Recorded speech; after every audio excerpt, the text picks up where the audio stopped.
We're good. This is Wednesday, May Revenge of the 5th. There are 64 days until San Diego Comic-Con 2015. Welcome to the SDConCast, the official podcast of the San Diego Comic-Con unofficial blog. Music. All right. I am your host, James Riley. Joining me on the podcast, as always, my partner in crime, Carrie Dixon. Good evening, Carrie. Hey. Hey, James. All right. Okay, and joining us this week is, and let me see if I can get his nickname right, the fabulous Funko fan, Ben Kucharski. That's me. All right. We also have another one, a little subheading for you, the utilizing the tidings in UTT. We have to basically make everything rhyme or sound like exactly, like UTT under the tents is utilizing the tidings. So you are the one who writes the under the tents for us most days, so welcome to the podcast. Thank you. And finally, we have Sean Parks and Cons Marshall. Hey guys. And for him, I came up with every exclusive and event ever. Which is pretty accurate. It's pretty Yes. accurate. It's exhausting even just reading about how much you do, Sean. Yeah, it is. It's a grind this time of year, especially. I don't know. It seems like a lot of times a year, but yeah, it gets hectic. But it's fun. I was going to say, when is it not? So, all right. So the SDConCast is brought to you by 3D Light Effects, the makers of innovative cordless 3D deco lights. Find the perfect Marvel, Nickelodeon, Hasbro, or Disney light to decorate your or your child's room. And now you can pre-order the brand new Star Wars lights on Target.com, available in Darth Vader, Yoda, or Boba Fett. Visit 3dlighteffects.com or our show notes to find out more. And that's actually not the only way you can get one. We are giving one away right now on our site. The way that it works is you can go on and get entries by following 3D Light Effects on Twitter, on Facebook, things like that. And if you're chosen to win, you actually get your choice of the Star Wars lights. So that's pretty cool. They're very awesome. And they're also going to have some more lights out here in a couple months. So those 3 are definitely not the only ones. They showed off some more at Star Wars Celebration, and hopefully we'll get to look at them soon. Cool. Yeah, they were a really popular booth at Celebration. People working to them, so it's cool to see. Nice. Which ones are they coming out with? Do you remember? I know at Celebration they showed off some photos of R2, C-3PO, and the Death Star. Cool. That's the only 3 that I know of. So, but I'm sure there's going to be more. Yeah. Yeah, it's really cool. All right. So the main reason that we brought on Sean and Ben today is we're going to be talking exclusives, which are not Carrie and I's strength. So we're going to talk a little bit about exclusives, and the first thing we want to ask is, why do people love exclusives? So I would say let's start with Sean. I think it's, for a lot of people, I think it's the nostalgia, whether it be of the event itself, or obviously a lot of the intellectual properties are things like Star Wars or Masters of the Universe or whatever that kind of call back to childhood. But I think it's it's like that physical manifestation of that memory is something you take home from the con that you can always remember that it was a part of that time. And I mean, I think there's also the whole matter of the hunt. I mean, it's exhilarating to try and get these things that are, I think it's a big part of why San Diego Comic-Con itself has such a, gravity pull itself, is it's so hard to get there, and then once you're there, you really feel like you earned it because you had to fight for a hotel and tickets and parking and all this stuff. And the same thing with exclusives. It's so hard to get that it has a lot of value in that way as well, and usually companies, in particular for San Diego, are really good about producing items there that will not sell as well at mass market, and so going that extra mile on the packaging, or something like the Hasbro did was the last year with the Infinity Gauntlet to kind of tie into the upcoming Marvel Cinematic Universe, but at the same time there's no way they could put that giant glove and those 5 figures and sell it for $70 or $80 at Toys R Us. It just takes too much shelf space, whereas Comic-Con, it could be one of the coolest things there. People will go nuts over it. So yeah, so it's running the gauntlet to get your prize at the end of the road, basically, is one of the main things. Right. Going along that same line, Sean, I mean, is there an exclusive that you just felt like so proud to have gotten? I mean, and I think, every something, there's always that thing that, like a couple years back, the Death Star, the giant, had all the action figures in it from Hasbro, was a crazy difficult thing to get, and to get it in a decent box, and it's one of those things that's, really maintained, well, it's exceeded value because it was, whatever, $150 then, and it's, it was selling at Celebrate for $900, $1,000, and so was exceedingly difficult to get there, and that was something that had a lot of value to it. I think every year there's something that breaks out. The Tron thing a few years ago was a huge thing. Hallmark every year has some really cool stuff. Obviously, Funko every year, and Lego kind of take another step each year in bringing more cool things. But I think for myself, I'm very biased towards a lot of the Hasbro stuff. That's definitely my favorite in collecting. Anything I collect newer is more in that realm anyway. So I'd say each year it's probably a Hasbro thing. And probably that Death Star from, I think it was 2011 maybe, is probably the highlight of those, I'd say. Well, that's Do really you cool. have very many exclusives yet, Ben? I know you haven't been going too many years, but do you have one that you've snagged that you put at the top of the list? I've actually been going for many years. This is going to be my 14th. What? I Yeah. thought you were only in a few years. No, that's okay.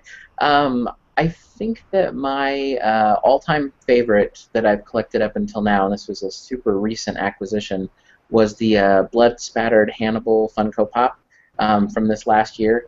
And I was lucky enough to get it signed by the director and one of the actresses, so that will be one of my all-time favorites probably for a very, very long time. And that's something that can conceivably, happen in very few places, where you can both get the exclusive and get it signed in one event.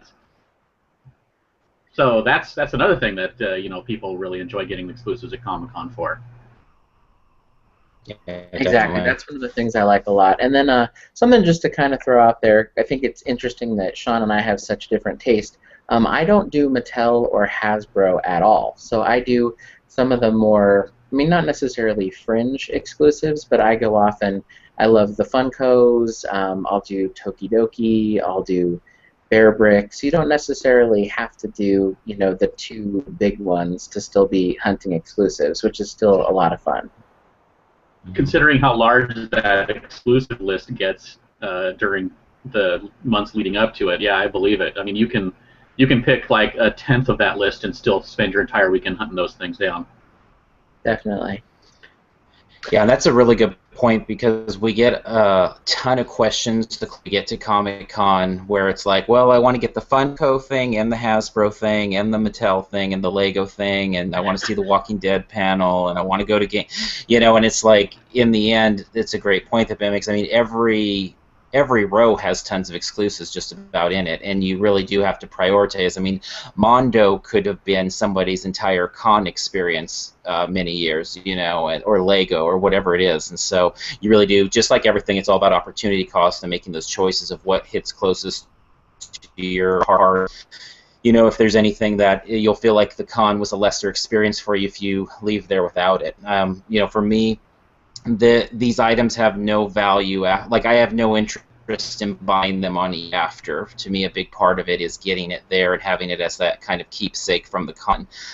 So I've never even bought an exclusive from another convention, no matter how cool it's been. It's like either I get it or I don't get it. But as a result, there's a lot of things I'm sure I would love to get, but just to make those choices, I'm not going to go maybe on this trip or whatever it might be. Interesting. So, based on that and what you guys have done over the last decade, roughly, what do you see as a trend, and do you think that there's something that's coming for 2015 that may be a little different, or just the evolution of what you've been seeing over the last few years?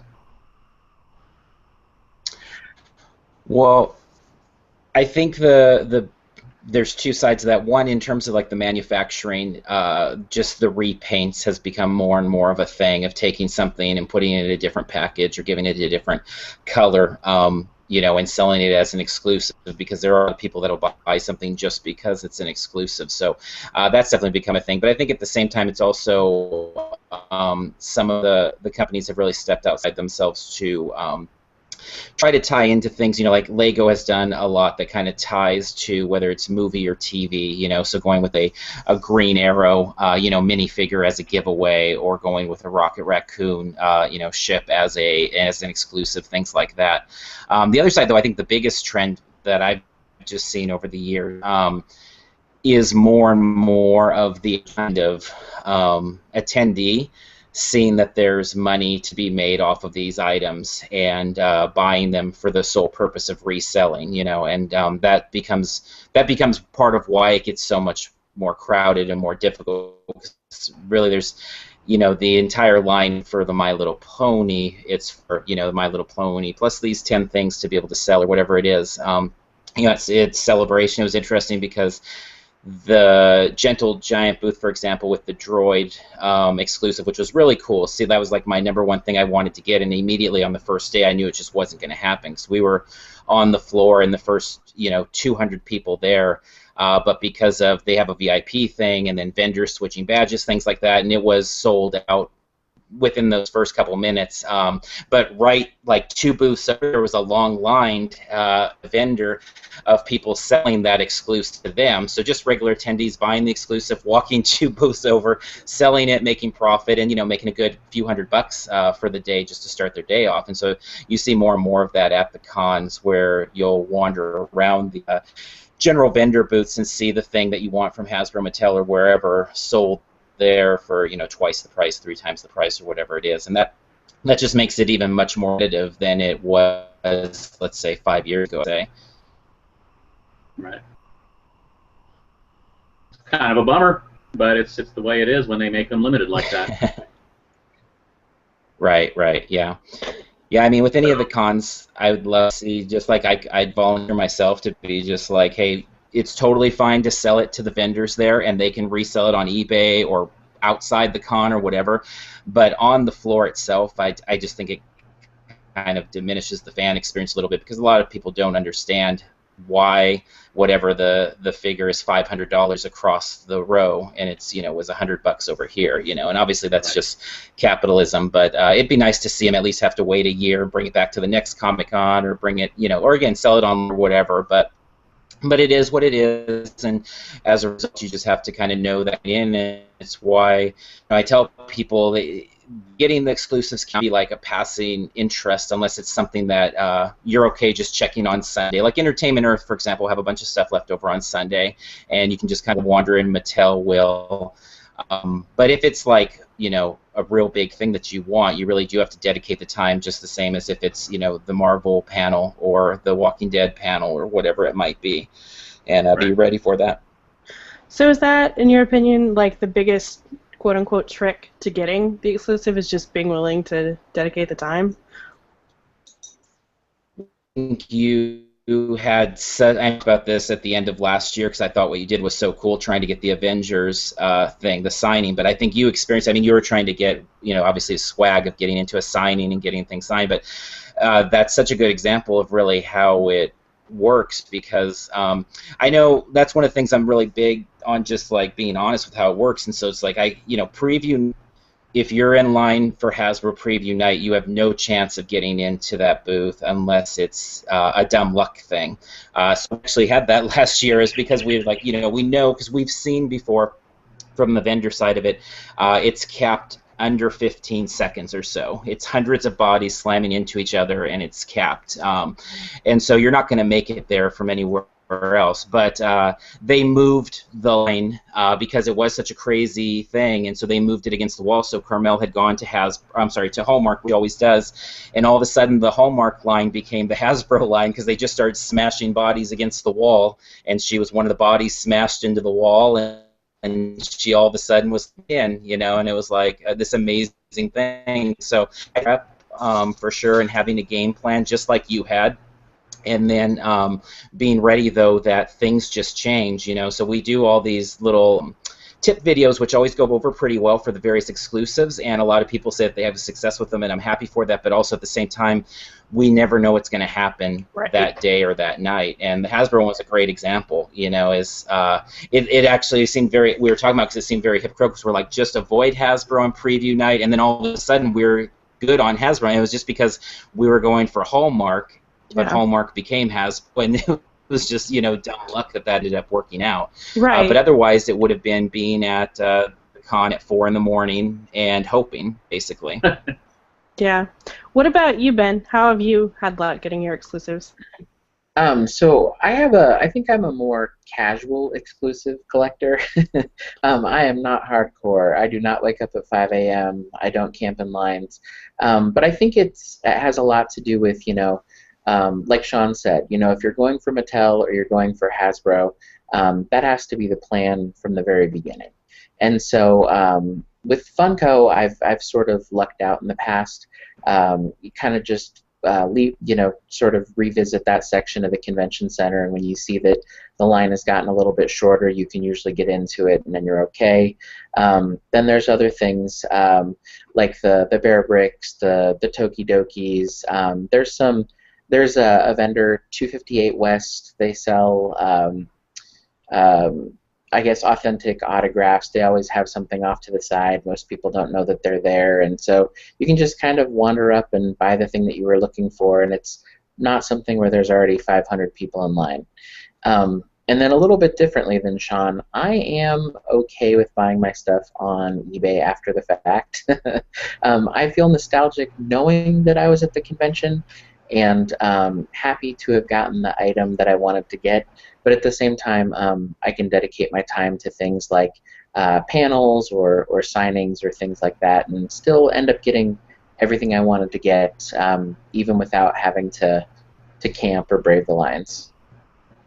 Yeah, it's what we always say. It's a choice of time management. What do you want to spend your time on?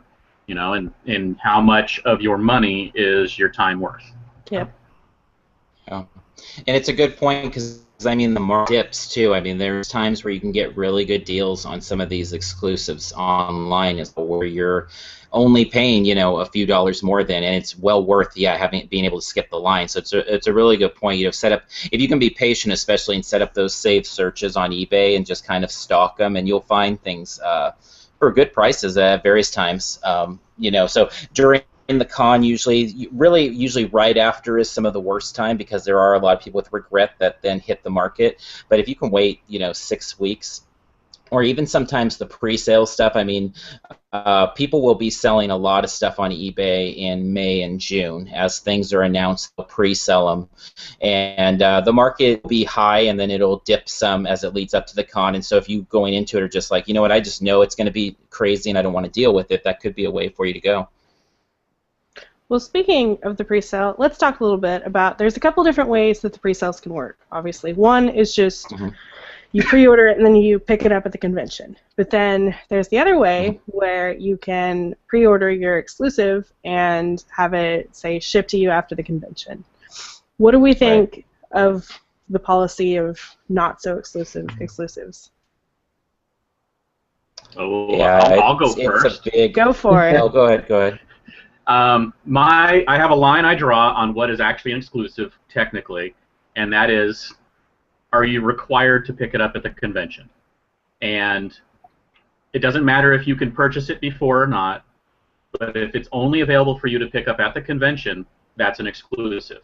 If you can get it mailed to you at any point just by ordering it online, that's not an exclusive. It may be a limited figure or item, but it really isn't an exclusive because it didn't require you to go to the event to get it.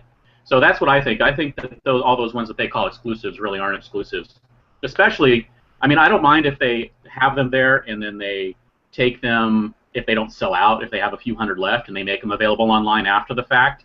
That's okay because the manufacturers need to be able to get their money back out of the money they spent on them.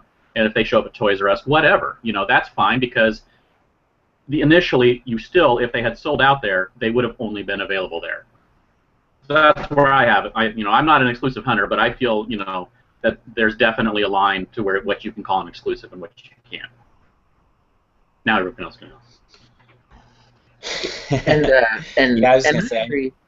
I mean, I definitely agree with that. I think that in having covered the UTT, the Under the Tents, I'm sort of learning things as I go. Like, for example, there might be a book that the publisher or the author is going to be releasing at Comic-Con or signing at Comic-Con, and it might not be available to the general public for another 2 weeks or 2 months. Nobody's calling it an exclusive, but it's just something that you're having access to early. Or some of the toy manufacturers are calling or saying that they're unveiling or revealing something at Comic-Con, but they're not going so far as to call it an exclusive. And I like when things are labeled what they are. Mm-hmm. Yeah, I know there's a lot of frustration with that topic, like when you widen the scope, because there's a lot of people that aren't interested in the convention scene, but are very interested in, a cool whatever the figure is or whatever the print is. It's tough. I think the best thing that can happen there is when the companies, the manufacturers will, when they do go for that oddball stuff that's only going to work at the con, where it's not kind of taking away. So, for example, the Jabba last year from Hasbro was kind of a real miss for a lot of people because you really alienated almost all of your Star Wars collect by making this amazing exclusive, but only making it for people that could go to Comic-Con. So you could still buy the Jabba at Target, but not with the stand and not with Salacious Crumb and with those, kind of pivotal pieces there. And so a lot of people that really kind of hurt them. So I mean, the definition of the exclusives, I mean, yeah, I like the idea that something is exclusive to the show and that it's something that you do get there. But it would be nice also at the same time for the companies to be, to really look at that very carefully and things that are going to be alienate such a wide base, because as much as cons are my thing and we go to a ton of them, there's a lot of people I know that are hardcore collectors that just have no interest in ever setting foot at a convention of any kind, let alone flying from Australia to get to San Diego Comic-Con to get this certain figure or whatever it might be. So does that mean that you kind of feel that the repaints and not so rare, not released ever anywhere else versions are possibly the better way to go to not piss off the hardcore collectors, or is it really that important not to piss off that many people? I mean, how would you go about weighing the differences of those? Yeah, I think it is, when you can make something really cool that's not a base part of the so something like the Star Wars one, actually that's 2 years in a row with that, because then the year before was the Boba Fett with Han and Carbonite. So now if you are a Star Wars Black Series collector, you can't have Han and Carbonite and you can't have Salacious Crumb, but you can have Jabba and Boba Fett, and it just doesn't really work together. So I know a lot of people that have just like, I'm just not collecting that line, because for a lot of collectors too, it's not something that I have, but they have kind of this completionist mentality where they need everything. I've never had that, but for them, they're kind of out on it. So I do think, like, again, going back to, let's say, the Thanos, the Infinity Gauntlet thing, that was pretty cool, because it's like, it's not something that if you couldn't be there, you couldn't still get the Thanos and these various figures, and you could even break up the set and find them that way. Or the Deadpool taco truck, or with Lego, you could still get a Rocket Raccoon. It's not that you're going to be without Rocket Raccoon. You can get him in a different Guardians of the Galaxy set. It just wouldn't be this little one that they sold there as an exclusive. I think those are kind of the ideal ways to do it, where you're not going to have somebody who, let's say, is a Lego collector and now doesn't have that character. But something like Gentle Giant with those jumbo figures, when they first started that out at Celebration, they made Boba Fett the figure. So the only way you could get the Boba Fett figure was being at Star Wars Celebration in Orlando, and immediately that kind of turns people off, because obviously Boba Fett's not a tiny character that people are going to be okay not getting. They did a Comic-Con, which was pretty cool, of doing something like, let's say, the vinyl Cape Jawa or the blue Snaggletooth, where there's still characters they would want, but they're variants on, there's something kind of a nod to the fans rather than being an essential part of the collection like Boba Fett is. Right. So there is a line for collectors when it comes to these as to whether or not they enjoy them or not, whether it's worth the hunt or the price. Yeah, I think so, and I think it is. Oh, go ahead. Oh, I was just going to say, so one of the perks I think about Funko that you'd kind of pointed out is the Funko Pop figures are the variants. I don't think that they have yet to create a figure, except for maybe some of their signature mascot, that you can't get somewhere else. You might be able to get the plain version, so you'll never go without, but you might not get the glow-in-the-dark version or the blood-spattered version, and yeah, so I don't think that would ever really alienate any of the fans. Yeah, they're very good with that. I think NECA is pretty good with that as well.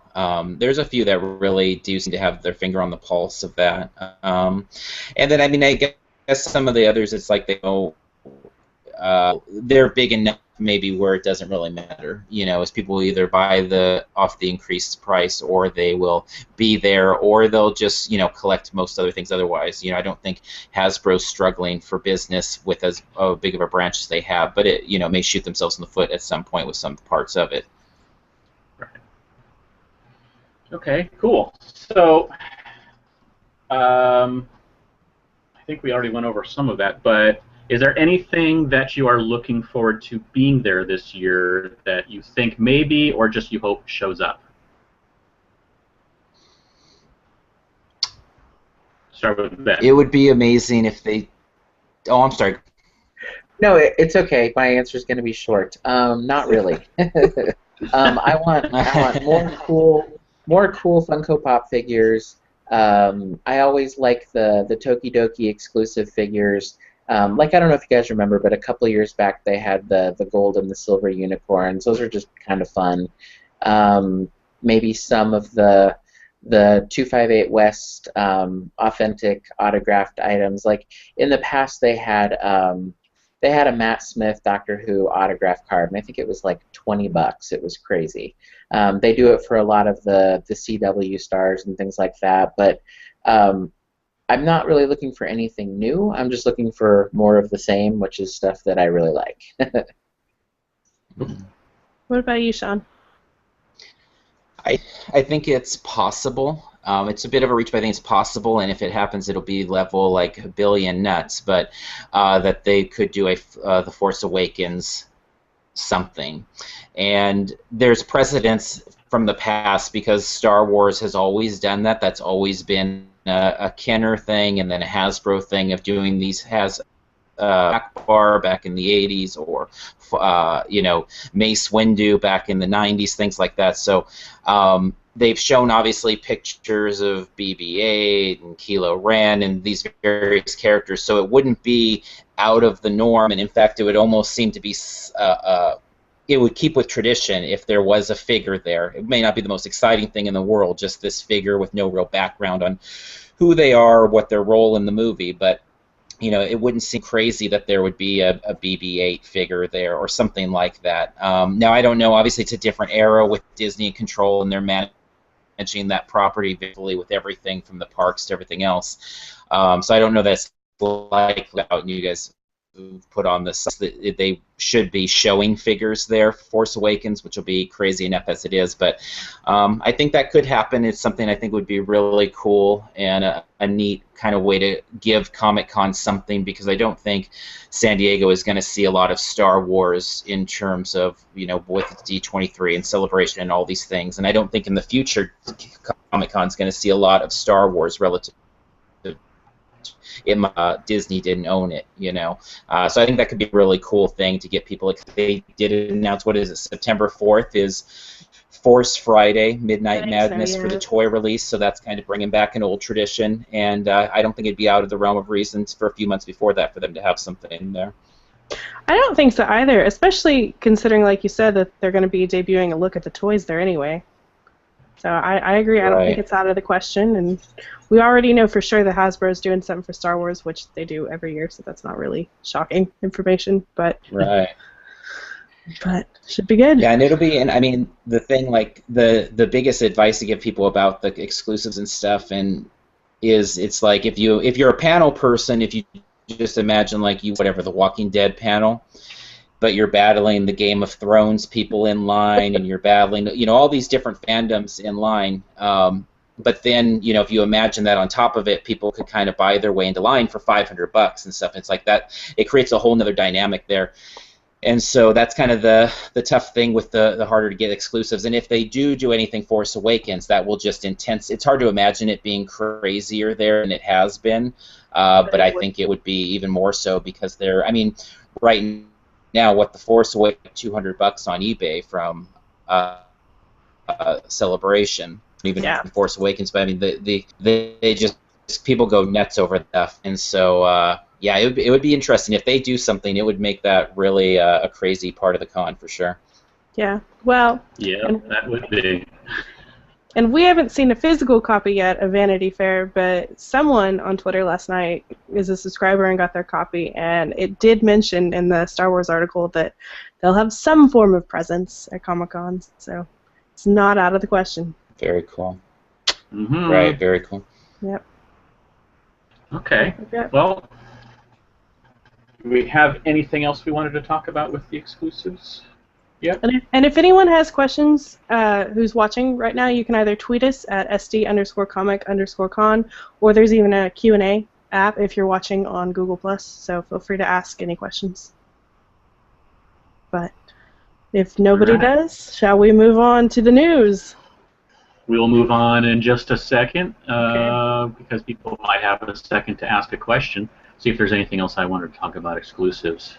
But I think we covered almost everything. One thing I was going to say, it's not exclusive specific, but tying back to what Carrie said, is it does seem like it wouldn't be too odd for them to bring what they had at Celebration for just the movie, some of the pieces from the movie on display. Like that seems like that could be a really amazing thing to bring there in D23, and it doesn't seem like it would be too crazy to do that, since they've already have the display set up and they have the props there, and that was one of the most popular things at Celebration, so they wouldn't need to create anything new really to do that. It'd just be having the booth space. Right. And then we already know that Sideshow is going to have the R2-D2 Yes, we do. art figure there, right?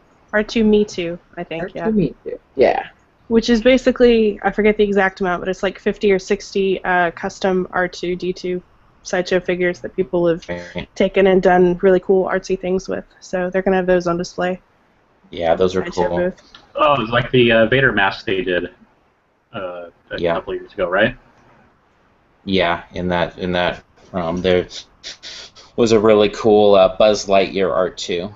I mean, there was a bunch of really cool ones, but that was the one that just stuck out to me as kind of making R2-D2 into Buzz Lightyear. But yeah, fun stuff for sure. Okay, well, let's get on to that news. And up first, why don't you take it, Ben? All right. Well, last night on the Conan O'Brien show, he announced or gave some more details about his presence at Comic-Con. Instead of doing his normal airing schedule of Monday through Thursday, they're going to modify it to go along with Comic-Con. So episodes will shoot and air Wednesday through Saturday. And then, of course, the guests that are going to be on the show are going to be directly related to people who you would find at Comic-Con. So, maybe that'll be somebody from The Walking Dead. Maybe that would be somebody from Game of Thrones, etc. So for us fans who are big fans of Conan and Comic-Con, those would be really fun episodes. Unfortunately, there's still no details on tickets yet, which I think is what everybody really wants to know. Is it going to be a lottery? Are they going to be on sale and sell out instantaneously? Who knows? But we know a little bit more than we knew before. And of course, a lot of this information came about a year ago, but we know that it's going to be at the Spreckles Theater. We know the dates, and now we're just waiting for a little bit more. Yeah, and I did just want to say, we actually talked to one of Conan's people today, and they are aware that everyone is chomping at the bits to find out about tickets, and they don't have information yet, but they should soon. So, fingers crossed, we get an announcement soon. Should be soon. Comic-Con's in 2 months, right? Yeah, 2 months from, what, Friday, I think? Yeah. Friday. Wow. I know. I'm a little worried. Everybody just... It's always so cool when there's things on TV after Comic-Con in particular, like if you DVR it and you can there's that whole post-Comic-Con letdown, so that's always kind of fun. So make sure to everybody DVR Conan so you can relive it for a few months. We would always watch Attack of the Show's coverage for like 6 months afterwards until it was just too old, and it's like, okay, let's move on to the next con. That's awesome. That's awesome. I really missed the Attack of the Show coverage. I loved that. I would also DVR it. Me and then too. something that the Conan thing kind of reminds me of is the Super Bowl was in Phoenix, and so Jimmy Fallon had his wrap-up show in Phoenix, and tickets were were for free, and they opened up for fans, and they were gone like instantaneously. Like basically everybody on the planet wanted to be at that, and I think that's probably going to be how Conan's going to go. I think that's exactly how Conan's going to go. I think they have said if you want tickets, make sure that you follow them on social media. So I have a feeling that one day on Twitter or Facebook they're just going to be like, and here you go, and they're going to be gone in about 2 seconds. So if you're not already following them, make sure you are. Yeah, and I guess the silver lining is you have 4 chances. It's not just like a one-time only thing. That's right. It's 4 days. Yeah. Just grab a ticket. Grab one. Try and get the one. And someone pointed out this, which it's obvious, but I hadn't even considered it. Especially if you don't have preview night, like, go for this. How awesome would it be to, like, instead of just bumming it around San Diego, go see Conan O'Brien on Wednesday night? Like, so. Yeah. I mean, totally. Your priority should be our party, and then yes, that's right. That's the order. Us, Conan. But if you can't get into that, you could have Conan. That's right. So, very cool.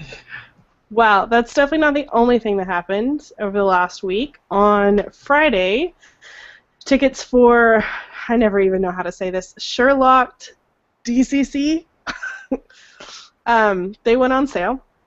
They had 3 different ticket tiers, and the 2 larger tiers, which came with some extra goodies and all kinds of things, sold out really quickly. There are still a couple of $25 tickets left, though, if you're interested in going.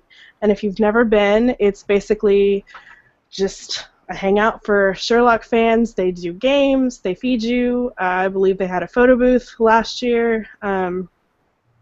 We've heard good things. It's supposed to be a lot of fun. So that's Friday night at 7 o'clock at the library, which is actually not that far from where we will be on Wednesday at Mission Brewery. So should be a good event, and it will sell out and probably fairly soon. So if you're interested, grab your ticket. Yep. Cool. Link's on the website. Yeah, we'll put the link in the show notes as well.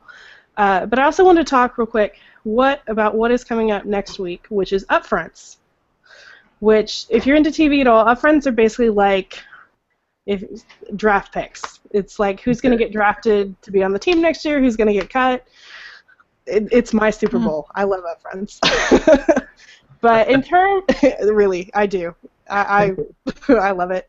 But in terms of what it means for Comic-Con, there aren't that many question marks on what's currently on the air as to whether or not it's going to be renewed or canceled.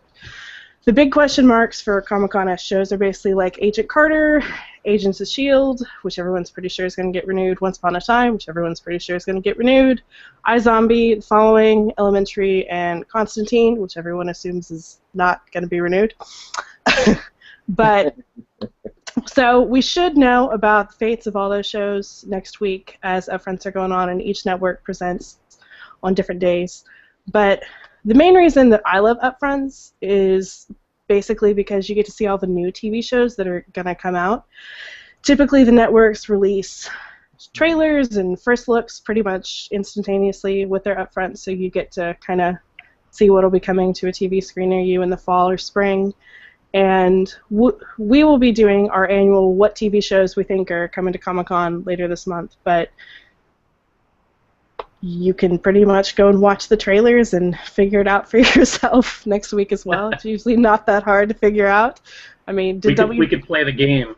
What CBS show that doesn't fit at Comic-Con will show up when they do their upfront announcements?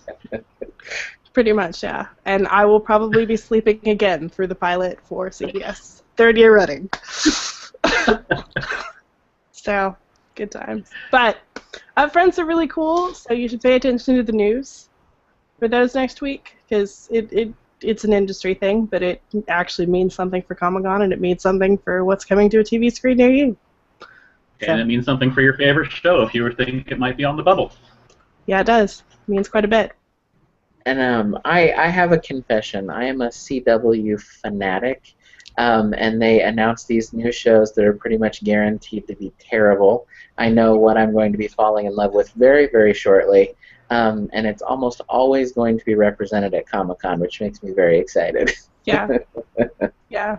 Well, I mean, the cool thing about that is pretty much almost all of WB shows wind up on the CW, and if WB made a genre show, you can pretty much guarantee it's going to wind up at Comic-Con. So yeah.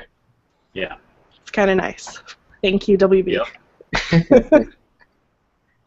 All right. James, what else has been going on in the wonderful world of Comic-Con news? We also have, for the second year in a row, the Captain Action Custom Figure Contest. There really aren't a whole lot of details, but the theme is going to be Bring on the Bad Guys. So they will be accepting, basically you will be customizing your 1/6 Captain Action figure and submitting it to the contest, and there have some people judging it on creativity, craftsmanship, originality, and professionalism. And just keep an eye out for details on where that's going to be. If you want to get started now, I would say just look at the theme and maybe look at last year's contest and go from there. We also had, actually just a few hours ago, CineQuest announced their first round of SDCC exclusives. And you can check those out on the site and in the show notes, but what they are going to release are, let's see, we have a die-cast car. The die-cast car from Supernatural, a Supernatural Comic-Con t-shirt. Looks like, what the heck is that fantasy box? It's they're partnering with, I believe it's fanmail.com for some subscription box. I just wrote this so I could talk about it. But they're partnering with them for some kind of subscription box, and since you're looking at the post, I think the first box is Ladies of Comic-Con or something? Ladies of Comic-Con, yeah. There we go. Okay.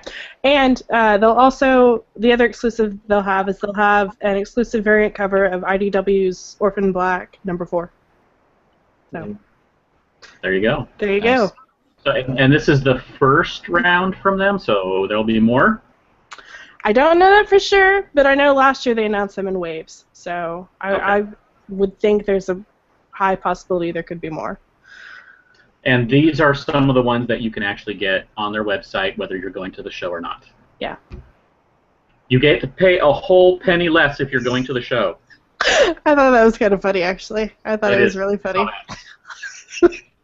Also, the picture has the date in the corner, like someone took it with an old point-and-shoot camera.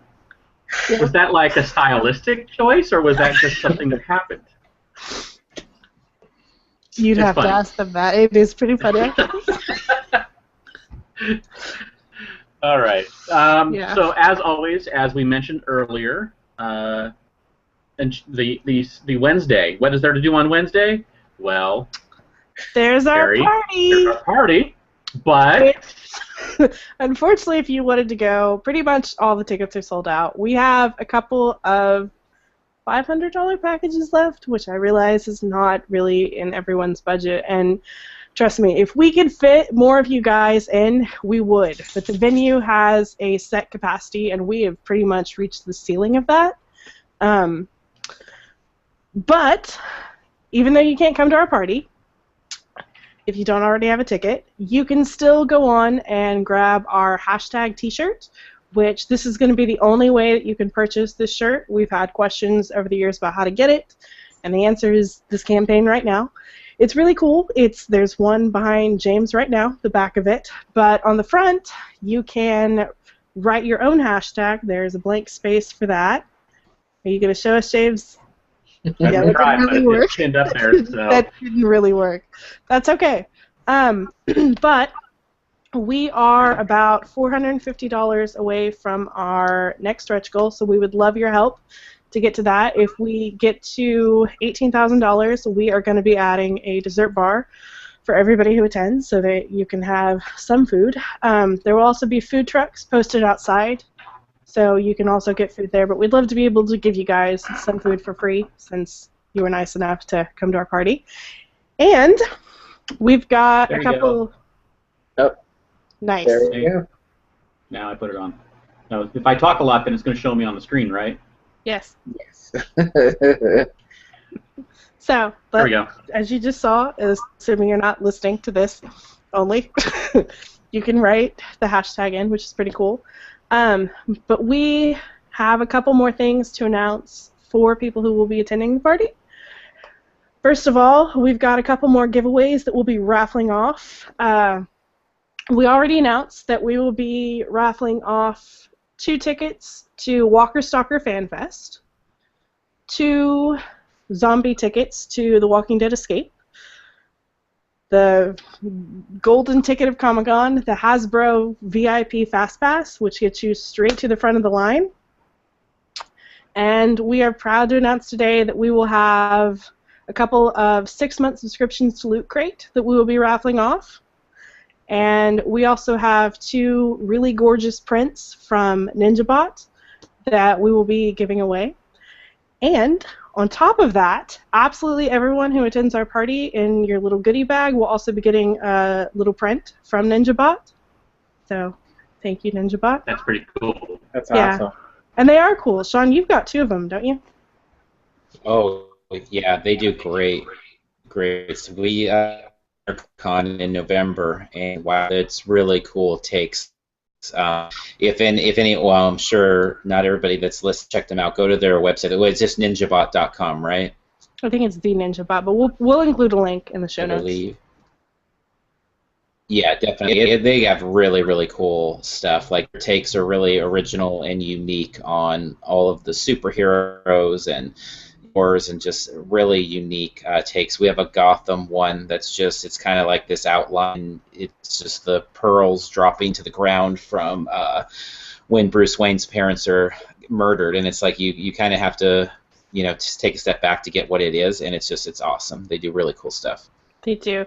Yeah, the ones that I really love is, like you said, they do the superhero origins ones, and they've got they run the gauntlet from Batman to Iron Man to Wonder Woman to all kinds of stuff, and they're really cool. So They made Aquaman look cool. they did make Aquaman look cool.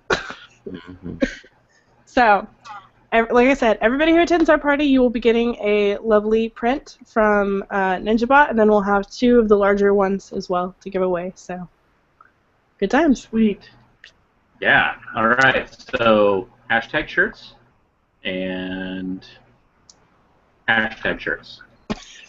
Yeah, I know. Trust me, guys. I wish we had more to give you, but we just physically cannot put more people in the building without making you stand in the street. So. Well, and as the newest member of the blog team, I have been coveting that shirt for years. I love that shirt, and I think everybody should want to have one of those shirts. And it's Yeah. $30. We ship it to you. You get to write on it and make it custom. That's kind of cool. So.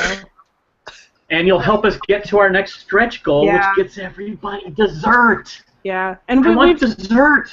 we do want desserts. And we've said this before, but let me just reiterate. We are not throwing this party to make money. In fact, we're going to still be putting in some of our own money on top of everything we've done. Like, this is solely to cover our costs. We just want to throw you guys an awesome party. And the only way we could fit in as many of you as we could was by moving. So, Yep. thank you all again for helping us get to our goal. Yeah, it's great. Yeah. We're going to have a blast.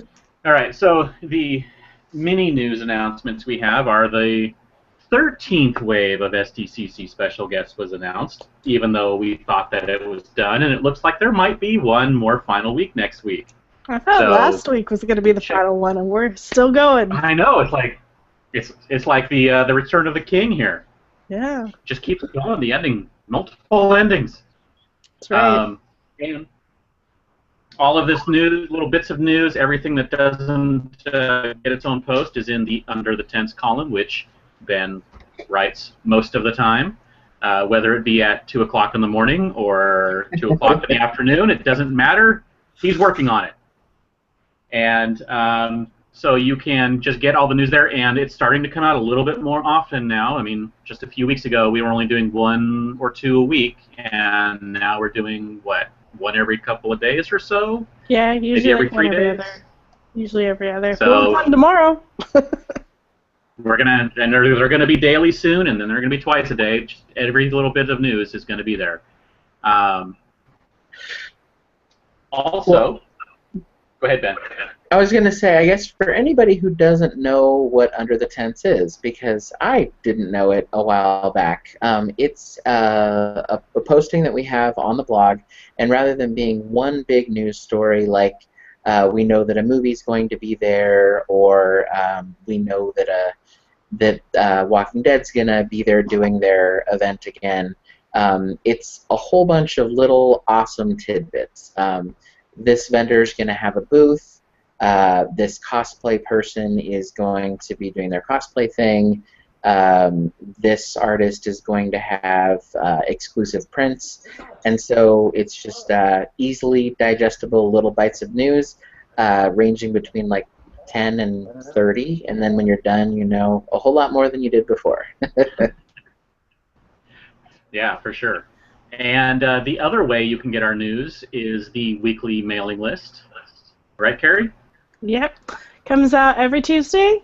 You can subscribe by either going onto our site, and there is a link on the sidebar, or we also include a link in the show notes. So it only comes out once a week. It's really not, we try not to clog up your inbox, but it's a great way for, pretty soon the news is going to be coming like crazy, and it's so easy to overlook things. And this is a great way just to get a weekly recap of here's what happened, and you can click on what interests you. There you go. All right. So, in closing, do we have something? Yeah, I got something. Eventually these will not be Alright. Funko, but this week it's still Funko. We've got a girl this time, though. We've got Kaylee from Firefly. All right. So, James, how do you want them to enter to win this? You choose this week. Oh, I choose this week? You choose this week. Let's make it on the Google Plus event we're running right now. All right, let's do it.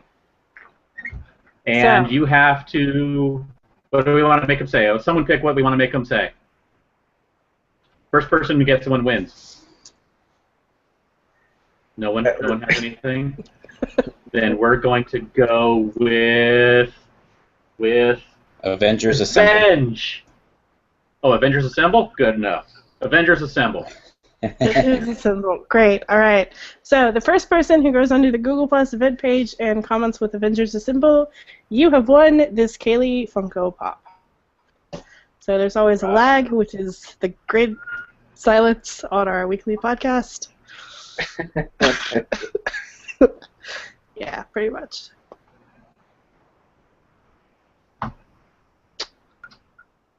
As we wait. I'm watching me on the other screen over there. And I'm refreshing as well. All right. While we're waiting for someone to win, be sure to check out the show notes for more information about our sponsor, 3D Light Effects, and their brand new line of Star Wars cordless 3D deco lights, which you can order at Target.com. Yes, you can. And again, they're really cool. I say this every week, but I've got a Captain America one in the other room, and I love it. I see one. Yay! Is this a question?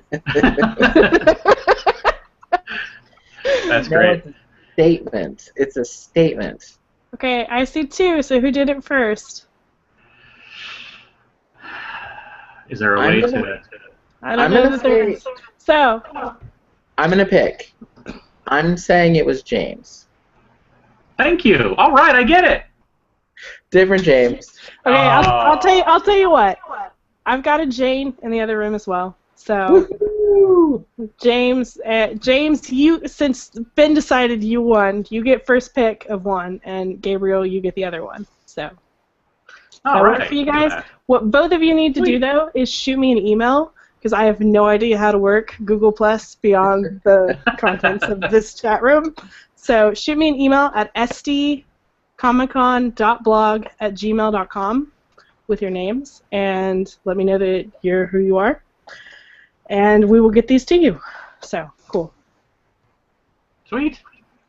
All right. So, wrapping up for the day, let's go with Ben. Where can we find more of your work on the internet? For now, the only place you can find more of my work is on Twitter. You can find me at HelloBK. And also under the tents. Yes, All the time. exactly. There you go. All right. Sean, where can others find more of your work on the internet? Is our website, and you can also find us on iTunes and Stitcher, our podcast, where we have a bunch of San Diego Comic-Con stuff from last year, a bunch of tips, things like that. We'll do again this year, and then Instagram, YouTube, Facebook, all of that. Oh, Sean went black.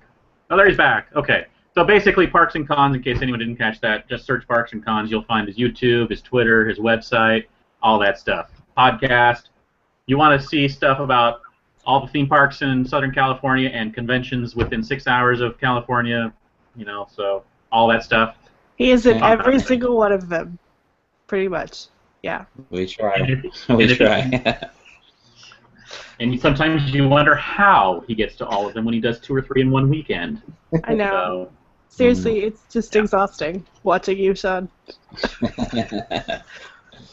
Yeah. All right, Carrie, you're up. You can find me over on Twitter at Carrie Dixon. You can also find me manning the blog Twitter at SD_comic_con. I am the snarky, sometimes drunk girl manning that.